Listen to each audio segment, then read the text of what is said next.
Hi, it's Dwyer, gamblersadvisory.com. Gambling is all about risk reward, so I'm usually hesitant to take a prohibitive favorite because really the sport should be about making money. It shouldn't be about winning percentage or trying to be right and things like that. However, when I see a compelling opportunity where, in my eyes, the favorite really has very little chance of losing the fight, then I feel that it's my obligation to point that out to viewers. And you have exactly that situation in the rematch of the infamous draw between Rocky Juarez and Chris John. Let me be as clear as I can be. Chris John is favored. He's a minus 300 by American odds. In other words, bet 300 to win 100. As far as I can tell, Rocky Juarez doesn't even belong in the ring with Chris John. I saw that first fight, and it's a shame that it was called a draw. Of course, that fight was scored in Houston. Rocky Juarez is a Houston fighter, but according to my scorecard, I had Chris John winning that fight by at least 4 rounds. Also, as I discuss in my book, shameless plug, it's available on Amazon and at gamblersadvisory.com. It's gambleradvisory.com's guide on how to bet on boxing.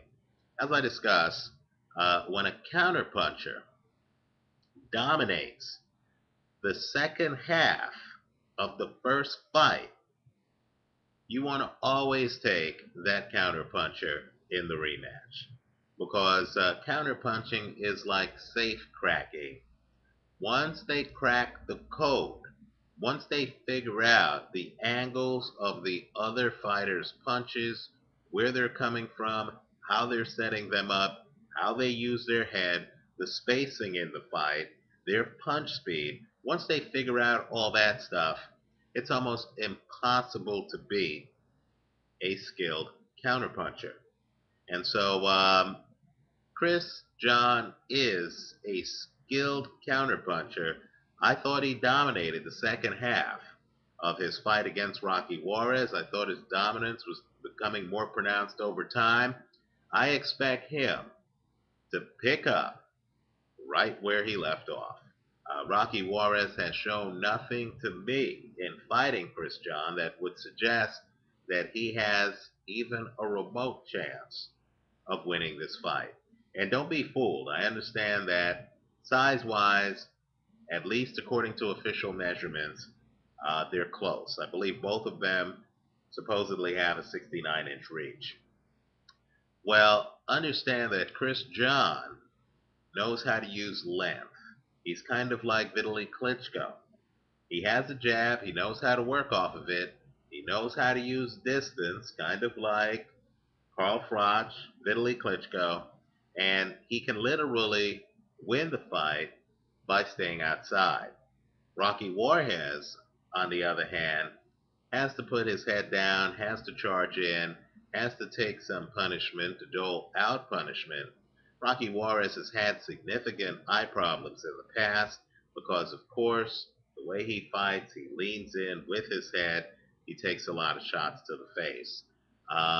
Rocky Juarez once admitted to HBO that his vision was such that sometimes when he's sitting at the table and he's eating eggs and he reaches for the salt shaker, sometimes he can't see the salt shaker.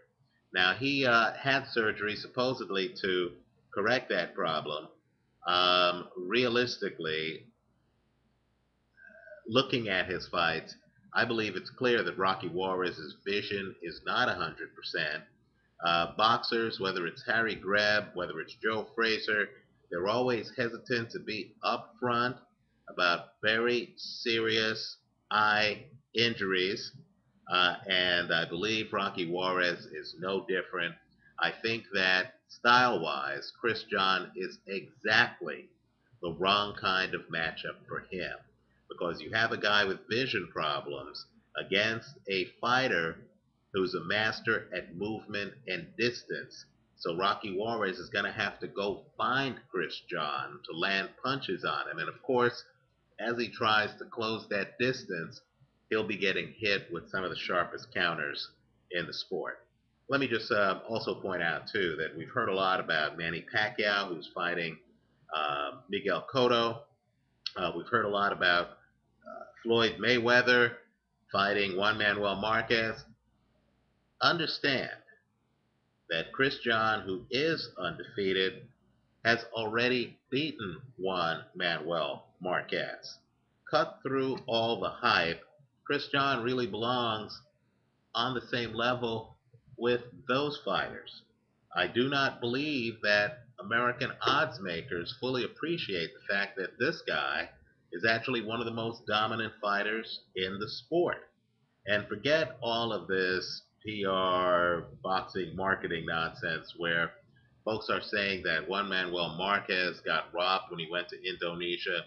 You can actually watch the fight yourself on YouTube, and you will see that Chris John was at least as good as Juan Manuel Marquez in that fight. John's talent level is such that if he were to fight Manny Pacquiao at a catch weight, and understand they do fight at different weights. This fight's at 125. Manny Pacquiao is fighting Miguel Cotto, I believe, at either 144 or 147. But if they were to fight at a catch weight at, let's say, 135 lightweight, I do not know who would win that fight because Chris John is that skilled a boxer. He's that skilled at using length. He's that skilled at sticking out his jab. He's that skilled defensively. So here, I actually believe that Chris John is a very worthwhile play at minus 300. Quite frankly, I believe if the odds makers understood the talent gap, if there wasn't that joke of a draw, between these two fighters before, I believe Chris John would probably be more like a minus 700 or minus 800 favorite.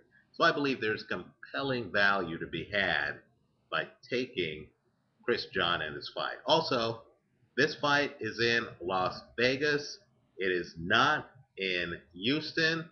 I believe Chris John, who is trying to introduce himself to the American audience, is going to put on quite a show. Expect to see very crisp combinations. Expect to see a completely overwhelmed Rocky Juarez. That's my take. Tell us yours. Tell us why.